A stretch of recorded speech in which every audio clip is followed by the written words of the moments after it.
Seiring dengan topik PBNU hari ini, parents muda tak matang. Itulah antara topik yang kita akan kupaskan hari ini dengan bersama-sama. Of course, saya tidak akan kesorangan. Saya akan ditemani dengan dua panel yang akan berbicara mengenai ini. Dan kita ada di sini ialah seorang pendakwah bebas, iaitu Dai Aiman, dan juga seorang gadis jelita yang kami tampilkan pada hari ini, iaitu Era Rizal, yang merupakan seorang selebriti media sosial. Yang mana kita akan mengupas tajuk parents muda tak matang. Yalah, sebelum ni perasan tak, baru-baru ni kita kat Malaysia ni trend kahwin muda cukup popular. Tapi bila bercakap mengenai tanggungjawab, lihat saja baru kes baru-baru ini sanggup dia bagi anak dia isap vape.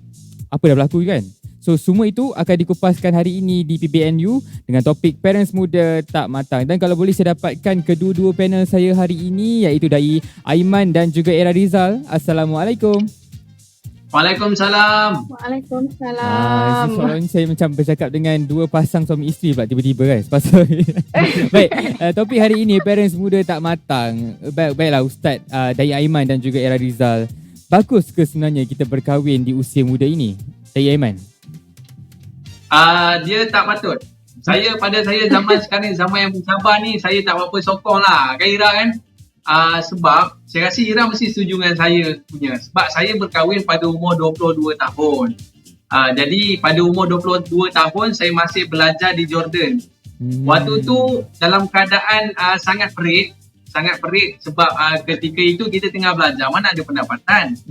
Tapi waktu ketika itu saya di Jordan, saya buat kerja-kerja part time seperti pertukangan, saya repair pipe, saya repair lampu, saya jual perabot, saya jual nasi lemak, jual nasi tomato sebagainya. Jadi untuk menyara keluarga. Sampai satu tahap tu nak bayar yuran sebagainya, duit dah tak apa nak ada. Jadi waktu tu nekat dengan isteri, 2 minggu makan telur saja. Tambahan pula waktu tu tiba-tiba wife saya alhamdulillah mengandung anak yang pertama. Dan ketika itu keadaan yang betul-betul mencabar. Dalam situasi kewangan yang sedikit terganggu, namun begitu alhamdulillah Allah pemudahkan segala urusan, dapat selesaikan belajar dengan jayanya lah. Tapi bila kata kahwin muda ni, saya sebenarnya benda ni perlu kepada perancangan yang betul-betul teliti. Pertama sekali yang saya boleh kongsikan adalah berkaitan dengan kewangan. Waktu saya kahwin dulu, saya ada sediakan satu proposal kepada pak mentua saya. Dalam proposal tu dia ada perancangan jangka masa pendek dan perancangan jangka masa panjang. Jangka masa pendek ni nak bagi anak dia makan apa. Dan jangka masa panjangnya ketika selepas pada belajar bagaimana. Pertama. Yang keduanya restu ibu ayah. Restu ibu ayah ni cukup penting lah. Dia kok macam mana kalau kita nak bahagia, kena ada restu ibu dan ayah. Dan yang ketiganya, kita sebutkan persediaan daripada sudut mental, fizikal dan mental. Agak-agak boleh sabar ke tidak?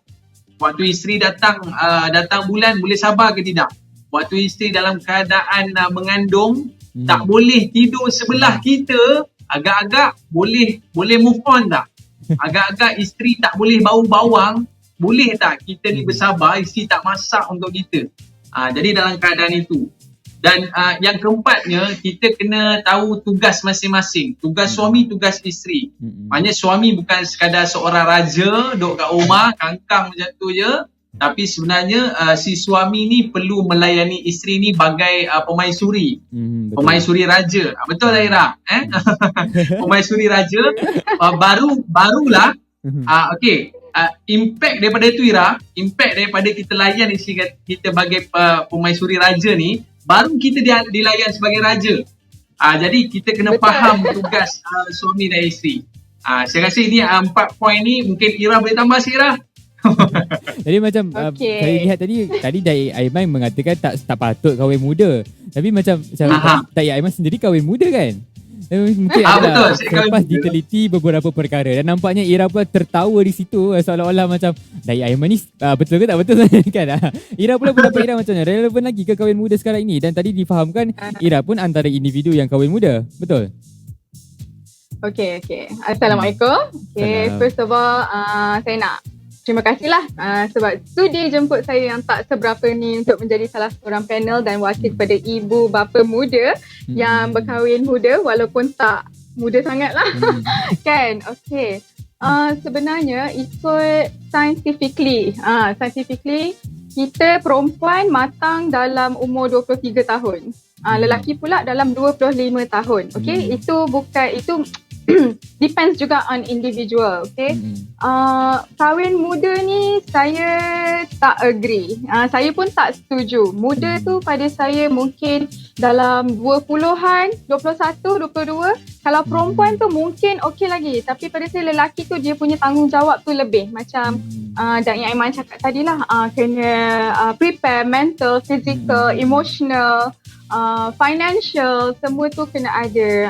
Sebab kalau sekarang ni nak ikut trend, nak ikut artis, nak ikut kawan-kawan, banyak sangat terikut, okay? Banyak sangat influence daripada social media. Okay, nak post sana sini, nak dapat like, nak orang suka, nak nampak sweet, itu sebenarnya tak patut lah. Bukan, jangan jadikan benda tu benda sebab kita kena kahwin. Lagi satu, orang kata macam kami dah berkawan lama daripada sekolah rendah lah contohnya kan. So nak kena kahwin dah ni, dah umur dah 20, 21, 22 macam tu nak kena kahwin dah sebab dah lama. Okay, takut nak terbuat maksiat ke dan sebagainya. So pada saya benda tu orang kata just semata-mata nak menghalalkan hubungan tu. Betul. Pun tak patut. Jangan jadikan dia sebab untuk korang kena kahwin lah. And then dari segi macam-macam lagi lah sebenarnya. Kita nak banyak lagi nak kupaskan. Betul-betul banyak lagi kita nak kumpulkan. Tapi saya tertarik dengan angle yang Iraizal katakan, iaitu kita kahwin sebab kita nak menghalalkan hubungan. Mungkin soalan ini wajar ditujukan kepada Dayi Aiman. Ya, apa pandangan Dayi Aiman mengenai status yang mengatakan ini saya kira satu alasan yang cukup klise. Lagi-lagi kalau kita lihat di Twitter, di Facebook, macam bila kata kahwin, alhamdulillah aku nak menghalalkan cara macam itu. Macam aku nak menghalalkan hubungan ini. Adakah itu semata-mata kata-kata yang untuk menggalakkan macam nikah perkahwinan ini bukanlah satu perkara yang boleh dibuat main, tapi bila dikatakan untuk menghalalkan hubungan itu, sejauh mana Dayi Aiman? Okay, first of all, itu satu perkara dasar yang perlu kita setujui. Memang kita menghalalkan hubungan ini dengan pernikahan. Yang dalam Islam ini, perkara-perkara seronok, semua ada halalnya. Tapi dengan jalan yang tertentu.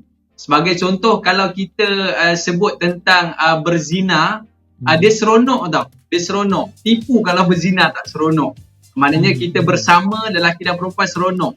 Tapi perkara seronok tu dalam Islam dia ada jalan yang halal, iaitu pernikahan. Okey, itu dasar. Bila kita sebut tentang nak kahwin ni sebab nak menghalalkan hubungan ni kan. Waktu saya belajar di Jordan dulu, waktu tu kita orang ni nak dating pun tak boleh tau. Nak dating pun tak boleh sebab menjadi budaya dekat sana, kalau lelaki berjumpa dengan perempuan memang akan dipandang slack punya. Mereka akan dipandang pelik, memang pelik. Budaya orang Arab dekat sana memang akan pandang pelik. Sebab orang perempuan ni biasa duduk kat rumah je.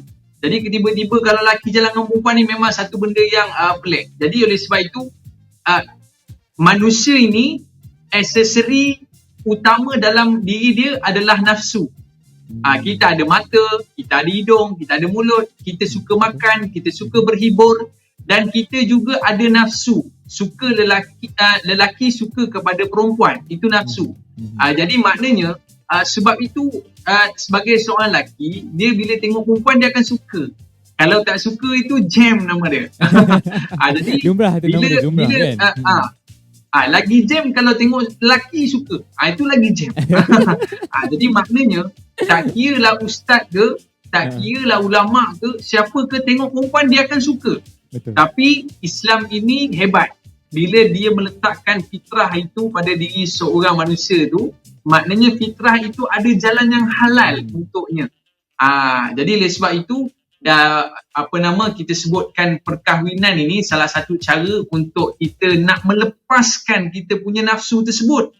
Sebab itu Nabi SAW ada sebut kalau kita dah mampu, maka berkahwinlah. Mampu ni ada beberapa aspek yang kita sebut pada awal tadi, daripada sudut kewangannya mampu, daripada sudut fizikalnya mampu, daripada sudut emosinya mampu, daripada sudut restu ibu ayahnya mampu. Itu mampu. Kalau tak mampu, puasalah. Itu cerita dia. Jadi maknanya bila kita menjadikan alasan untuk nak menghalalkan hubungan itu daripada sudut pandangan positifnya cukup baik.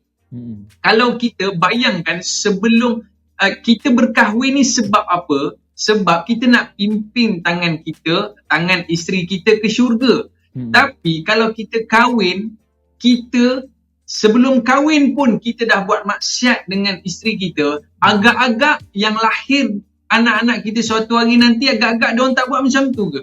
Agak-agak mereka tak ikut jejak langkah kita ke? Jadi oleh sebab itulah pentingnya menjaga kesucian sebelum kahwin.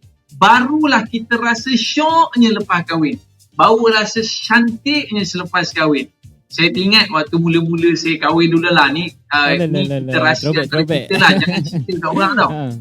Jangan cerita kat orang. Waktu saya mula-mula kahwin tu kan, kan, waktu tu wife saya dia pakai pudah tau. Sampai kat Malaysia dia tak pakai dah. Waktu nikah tu dia tak pakai pudah lah. Waktu habis, lepas saja saya menikah, saya cakap dengan dia, awak mulai daripada hari ini saya nak panggil awak sayang. Lalu dia pun merah habis satu muka dia kan. Lepas tu dia pula buat pengumuman, awak mulai pada hari ini saya nak panggil awak abang. Nampak? Dengan perkataan tu sendiri kita dah boleh meremang lah. Sebab apa? Kita menjaga kesucian sebelum daripada perkahwinan. Maka ganjaran yang Allah beri adalah satu nikmat yang cukup luar biasa selepas perkahwinan. Kalau sebelum kahwin dah pegang-pegang, dah rasa-rasa, dah cium-cium, mana kerasa dah lepas kahwin? Mana mahunya? Jadi istilah menghalalkan perkahwinan tu saya setuju. Tapi perlu menetapi syarat-syarat yang kita sebutkan sebentar tadi. Kewangan, fizikal, emosi dan restu ibu ayah. Betul. Itulah prinsip yang wajar kita tekankan kalau anda bercita-cita untuk kahwin muda. Tapi menarik perkongsian Dayang Aiman itu.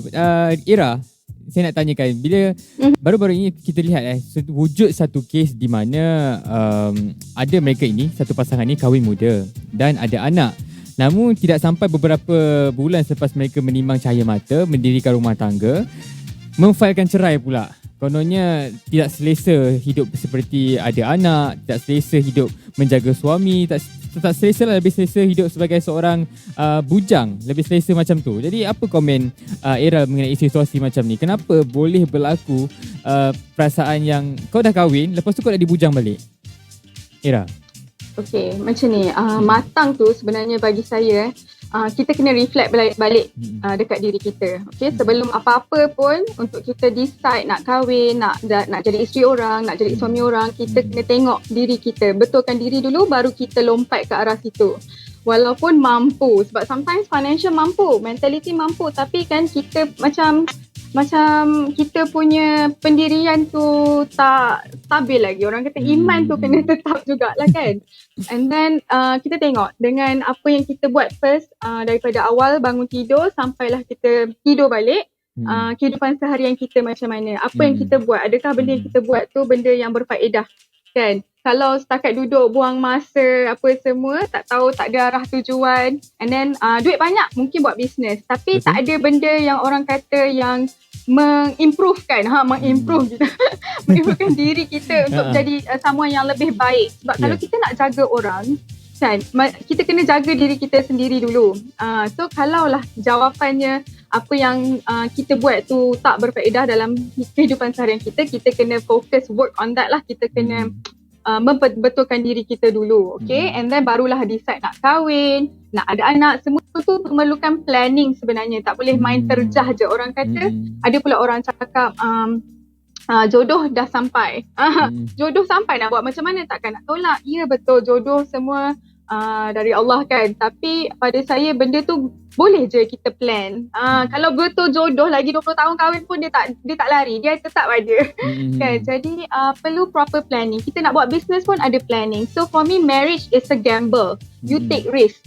Tapi as long as kalau you seorang yang matang, you seorang yang boleh berfikir rasional, you seorang yang boleh fikir jauh, ada plan untuk masa depan, ada plan untuk anak-anak, your future children, seorang ke, dua orang ke, tiga orang ke, semua tu kena ada planning daripada awal lah.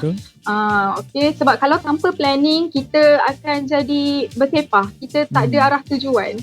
Jadi sebab itulah mungkin dalam rumah tangga ni kalau kita punya planning tu tak ada communication, okay, tak ada orang kata keharmonian, okay, duduk sekali tu rasa macam tegang, tak happy. So mungkin kena tengok balik daripada awal. Apa sebab you all kahwin, apa sebab korang nak mendirikan rumah tangga, and then kalau dah ada anak, kenapa kena selfish, kenapa terlampau nak fikirkan diri sendiri, kenapa tak fikir anak, macam mana masa depan anak tu nanti. Banyak benda tu. And then bila pada saya, kahwin ni sebenarnya bukan saja kita, okay, keluarga pun satu benda yang penting kan untuk kita macam fikir diorang punya perasaan diorang, semua tu. Sebab kita kahwin pun dengan keluarga lelaki, keluarga perempuan. Jadi pada saya kalau ada sekarang ni memang ada banyak sebenarnya kes penceraian tu meningkat. I think mungkin sebab kewangan satu. Mungkin sebab zaman sekarang ni tak sama macam zaman dulu. Perempuan banyak duduk rumah. Zaman sekarang perempuan banyak nak cari duit. Mungkin lelaki sebagai suami dia ada satu ego dia. Dia sometimes boleh provide. Walaupun dia boleh provide, tapi perempuan tu lebih career oriented. Macam saya sendiri sebenarnya lebih career oriented. Saya tak boleh jadi suri rumah sebenarnya. Saya bukan someone yang jenis duduk diam, jaga anak. Masak, duduk dapur lama-lama tak boleh. Tapi kita kenalah orang kata tahu tanggungjawab seorang isteri tu jugalah kan. Tak boleh lah kerja pagi, petang, siang, malam sampai anak terabai, orang lain jaga anak apa semua, tak boleh lah. Tapi macam orang kata kalau someone tu career oriented, ada juga kawan saya yang dulu dia sebelum kahwin dia sebenarnya dah jadi nurse, and then baru orang kata baru praktikal, lepas tu dapat kerja posting jauh. Okay, setahun dia tinggalkan anak kecil dia lepas kahwin tu, dia tinggalkan untuk nak capaikan cita-cita. Okay, so mulut-mulut netizen ni, biasalah kita as human, kita mesti ada tend to ada that negative orang kata circle kan, yang kita bercakap okay, tak sayang anak ke, tak sayang family ke, baik tak payah kahwin kalau nak pergi jauh. Kita tak tahu orang tu punya cerita, jadi kita tak boleh judge. Mungkin dia dan suami dia dah buat proper planning sebelum kahwin. Kalau I dapat kerja macam mana, apa you punya idea, apa you nak buat, kalau I macam ni macam mana. So semua tu memerlukan komunikasi yang baik lah. So tak semestinya she's a bad mom, she's a bad wife, tak semestinya kan. So tak boleh judge. Ada juga parents yang decide nak kerja sampai tua untuk support anak dia walaupun anak dia dah besar. Okay, ada juga parents yang suka travel. Tinggal anak kejap dekat mertua, pergi travel luar negara sebelum COVID ni lah kan. Okay, baik. Ada macam-macam. Penjelasannya panjang lebar tu memang menunjukkan nak kahwin ni bukan satu perkara yang mudah. Tapi dari Aiman dan Ira, kalau kita out of topic sikit sebenarnya kan, kalau kita nak keluar sikit topik kan, saya nak katakan yang sebenarnya yang suka nak mengajak budaya kahwin muda ini adalah wanita. Sebab kalau kita asyik nak bawa keluar je, balik-balik mesti nak tanya, awak, bila awak nak ajak saya kahwin? Betul tak Dayana? Setuju tak? Betul. Sebab orang lelaki ni, kalau orang perempuan tak duduk depan, dia boleh sabar. Tapi orang lelaki ni, itulah kelemahan orang lelaki. Bila tengok perempuan lawa-lawa ni, cair juga. Kan? Sebab tu saya sambil saya cakap ni, saya kena tutup mata. Nampak orang lawa kat depan kan? Jadi nak ceritanya dalam keadaan macam ni, dalam Al-Quran ada sebut dua benda. Wayahfadhu jagalah pandangan mata dan jaga kemaluan. Jaga dua perkara. Sebab mata ni akan sampai ke kemaluan. Maknanya kalau kita sebutkan dalam Al-Quran tu, jaga dua perkara tadi. Baik, dalam syair Arab dia ada sebut pertama sekali fanazratun. Fanazratun ni dengan pandangan mata. Tengok kamera lawa lagi. Fanazratun. Kemudian dia pergi kepada fasalamun. Dia bagi salam. Hai, Assalamualaikum. Awak single ke? Kan? Fasalamun. Lepas tu fakalamun. Kalamun ni kalamun ni dia cicek-cicek. Dia chatting. Hai awak makan apa? Awak free ke? Awak busy ke? Jom kita tengok wayang kan? Fakalamun. Lepas fakalamun, ni syair Arab sebut Pamauidun ni dia buat temu janji, appointment. Awak free tak esok? Apa kata kita tengok wayang? Kemudian faliqaun ni disebut bertemu. Liqa ni bertemu. Bila mereka bertemu, dan ketika itulah akan datang orang ketiga, iaitu syaitan. Sebab itulah bila datangnya syaitan, lepas tu jangan pandang-pandang, jangan pegang-pegang, duduk renggang-renggang, bertambah iman.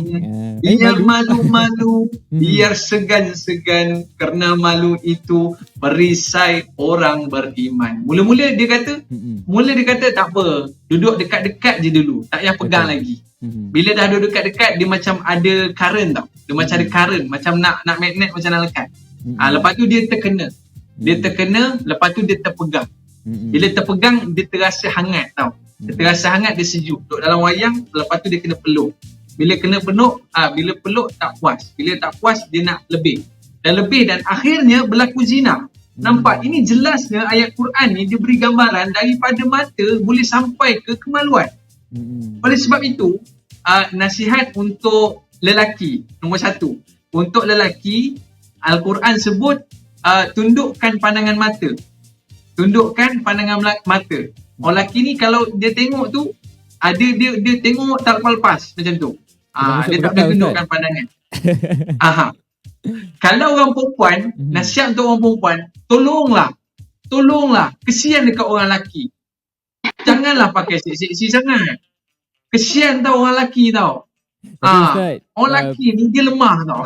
Tapi Ustaz, kalau cakap mengenai soal pakaian itu adalah satu perkara yang mungkin lain pula cerita dia. Tapi yang penting itu sekedar kita sendiri sebenarnya untuk menentukan bagaimana kan. Kalau orang perempuan ni pakai tu bagi tutup tu bagi habis sikit. Kalau dia tutup tak habis, terbelah sana terbelah sini. Kita nak pergi bazar Ramadan ni bang. Pergi bazar Ramadan, kita nak cari peha ayam. Masalahnya terjumpa peha orang. Itu masalahnya. Baik. Itu hilang pahala kita kan. Itu maknanya dua-dua pihak kena jagalah. Laki jaga mata, orang perempuan jaga pakaian. Kesian orang lelaki. Kita jaga kita sebenarnya.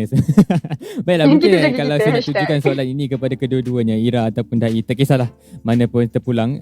Sebenarnya apa yang kita perlukan kalau kita, andainya contoh saya sebagai seorang yang bujang ni nak kahwin muda. Kalau saya nak kahwin muda, apa perkara-perkara yang perlu saya titik beratkan supaya isu, contohlah macam isu mak bapak muda jahil bagi anak isap vape, lepas tu membiarkan tanggungjawab, semua itu tak akan berlaku dah selepas ni. Siapa saya? Tak kisah, Ira atau Dai, kita pulang. Ira dulu ke saya dulu? Ladies first lah. Tadi Ira dulu, sila Ira. Dari Aiman kan? Okay. Bagi saya, siapa yang bujang yang teringin nak mendirikan rumah tangga awal tu sebenarnya taklah salah. Cuma kita kena betul-betul prepare, belajar betul-betul daripada parents kita, ambil benda yang elok. Sebab kalau kita seorang yang matang, kita tahu mana baik, mana buruk kan. Alah, kalau dah 22 tu dah ada akal, dah cukup lengkap, dah bernafsu, dah apa semua, takkanlah tak boleh fikir kan. Benda yang elok ataupun benda yang tak elok. So puncuk pangkal dia memang kena jaga diri, jaga everything. Lepas tu buat future planning macam saya cakap tadi, buat planning. Macam tadi Dai cakap dia siap buat proposal lagi. Lagi bagus. Buat proposal untuk long term, short term. Okay, sekarang ni macam kita buat business. Kita dengan kita punya partner. Business partner pun ada black and white. Benda tu sebab sometimes kita lupa apa planning kita, apa target kita dalam hidup, kita lupa. Jadi kita refer balik dekat kita punya planning. Sama je. Kalau tak nak bagi pun kita tulis ni. Macam I jenis someone yang kalau nak ingat, I suka tulis. Sebab kalau tak tulis, I cepat lupa. Jadi whatever apa I plan untuk hari demi hari, everyday task tu, I akan tulis. Okay, and then monthly, and then yearly, apa target I, apa yang I nak buat sebagai seorang isteri dan sebagai seorang ibu, macam mana nak improve diri untuk lebih baik. Tapi pada saya matang ni kan, macam bila kita dah kahwin, throughout the living of marriage tu, sepanjang perkahwinan kita tu, kita masih lagi belajar. Kita observe, tengok benda yang baik. Okay, macam daripada parents mertua, daripada parents kita sendiri. Sebab yelah, sometimes macam kita tengok ada juga orang tua, ibu bapa kita yang ada juga buat salah. So Betul. jadi kita tak payahlah ambil benda yang tak elok tu. Benda tu pada saya natural, benda natural. Kita muda ataupun kita tua pun kita masih lagi mungkin terbuat salah, okey? Betul. Ternaik suara, apa lagi macam-macam lah kan. So benda yang tak elok tu kita tak payah ambil, kita kena observe and then kena at least belajarlah daripada diorang. Kalau tak suka cara diorang pun, macam contoh cara nak jaga anak. Kalau tak suka pun at least dengar, kita buat note untuk future reference kita. Sebab nak jaga anak nanti dah kahwin satu hal, and then dah mengandung, dah ada anak satu hal, macam mana nak jaga. Okey, kena tahu peranan kita, peranan aktif kita sebagai ibu bapa.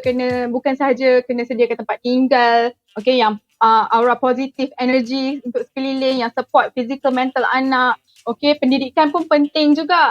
Dari segi agama, macam mana kita nak terapkan apa semua tu, kena cukup lah. Kita sendiri tu kena cukup. Tak payah perfect, tapi as long as you are willing to learn, you are willing to improve, you will be good. Terima kasih Zai. Itu kalau kita nak lihat dari sudut agama pula, Dai Aiman, bagaimana kalau kita anak-anak muda ini nak menceburi trend kahwin muda ni dari sudut agama, Dai Aiman? Saya sangat setuju dengan apa yang Ira cakap. Kalau kita memilih isteri pun, kita akan pilih isteri yang smart. Dia smart tau. Dia smart. Maknanya smart ni semua perkara dia boleh catch up dalam masa yang singkat. Baik. Nombor satu, kalau dalam Islam ini dia ada beberapa ciri yang Islam suruh pilih isteri ni. Daripada sudut harta, satu. Daripada sudut rupa wajah yang cantik, Islam pun suruh pilih yang cantik juga. Kemudian daripada suruh pilih yang daripada sudut keturunan yang baik-baik. Dan nombor 4, Islam suruh pilih yang beragama. Baik, ni 4 ciri yang Islam tetapkan untuk kita pilih sebagai ciri kita. Dan yang paling utama sekali, carilah yang beragama. Cari yang beragama. Baik, kenapa kena agama? Macam Ira sebut tadi, kita kena ada ilmu. Ilmu ni antara ilmu yang perlu kita ada, ilmu agama, nombor 1. Ini tak dapat tidak. Bayangkan kalau si suami nak kena jadi pemimpin kepada solat. Kata, bang, abang sebagai lelaki abang kena jadi imam lah. Lalu suami dia kata, alah saya tak pandai jadi imam. Tak apalah, abang duduk belakang, biar saya yang jadi imam. Sudah, macam tu pula dah. Abang pakai telekung. Dia suruh abang dia pakai telekung pula dah. Jadi maknanya pertama ilmu agama. Yang kedua, seperti mana Ira sebut sebentar tadi, kita dalam tempoh setahun, 2 tahun perkahwinan ni, kita anak muda memang ilmu kurang. Jadi saya sarankan awal-awal perkahwinan, duduk dulu dengan mertua. Duduk dulu dengan mak kita. Belajar bagaimana mereka ni menyusun atur keluarga. Tambah dalam tempoh yang singkat itu, kita dah dapat anak. Saya 3 bulan kahwin, isteri saya dah mengandung dah, Alhamdulillah. Jadi, dan ketika itu, saya banyak belajar dengan mak mertua saya. Mak mertua saya ajar macam mana nak basuh ongok kan. Macam mana nak urus dan sebagainya. Kedua. Yang ketiganya, daripada sudut bagaimana kita nak belajar daripada sudut pengawalan emosi. Pengawalan emosi. Rumah tangga akan roboh kalau emosi tak dapat kontrol. Walaupun kita bijak, walaupun kita hebat, walaupun kita ni benar. Kadang-kadang masing-masing nak menegakkan benang masing-masing kan. Aku betul. Aku ni penat tau orang kerja. Kau kira engkau je nak penat sebagainya. Jadi dalam keadaan itu, emosi kita kena belajar. Dan yang keempat, kita kena fikir daripada sudut sama-sama nak mempertingkatkan ekonomi keluarga. Sebab zaman sekarang ni zaman penuh mencabar. Kita tak boleh letak menunding jari pada satu pihak je. Pada si suami semata-mata. Si isteri ni juga perlu membantu. Walaupun dia duduk di rumah, buatlah karipap ke, buatlah donat ke. Maknanya tak semua wanita seuntung Ira. Macam Ira, dia ada kerjaya dia. Gaji pun besar tu. Jadi maknanya ada kerjaya. Jadi maknanya Ira, kan, wanita di luar sana pun kena smart macam Ira juga. Pandai untuk mencari duit. Pandai untuk bantu ekonomi suami. Suami penat dekat luar sana cari duit sebagainya. Tapi tetap suami kena ingat, tanggungjawab keluarga adalah pada suami. Dan ingat, yang paling penting saya nak highlight dekat sini adalah nak carilah pasangan yang beragama kerana agamalah yang dapat menyelamatkan keluarga tersebut. Itu saja. Itulah dia antara pertimbangan Betul yang tu. saya kira kita kena dalam situasi yang win-win situation kan. Bukanlah kita nak kata wanita patut bergantung kepada lelaki, lelaki tak bolehlah bergantung pada wanita. Kita kena masing-masing kena ada satu aras yang kalau betul nak mendirikan rumah tangga, kita pada satu tahap yang kita berdua sudah matang untuk mendirikan rumah tangga. Tak salah kahwin muda kan sebenarnya. Baik, itulah dia sedikit kupasan yang saya kira menarik juga dengan topik PBNU hari ini yang kita angkat, parents muda tak matang. Jadi kita harapkan selepas ini isu-isu macam ini tidaklah menjadi satu isu yang asyik nak diperkotak-katikkan sahaja. Dan saya kira terima kasih dari Aiman selaku pendakwa bebas dan Era Rizal selaku selebriti media sosial di atas kasih. penjelasan dan kupasan dengan topik PBNU hari ini. Dan diharapkan player-player senaharian terutamanya yang muda-mudi tu kalau betul nak kahwin muda, pertimbangkanlah apa yang diperkatakan oleh Dai Aiman dan juga Era Rizal. Dan saya kira pernikahan adalah satu perkara yang cukup indah, apatah lagi mahu mendirikan rumah tangga. Soalnya di sini ialah kematangan untuk membentuk sesebuah keluarga dan memimpin sesebuah keluarga itu. Jadi itu saja topik hari ini, Parents PBNU, Parents Muda Tak Matang. Saya Faiz Arif mengundurkan diri. Assalamualaikum, salam hormat. Bye.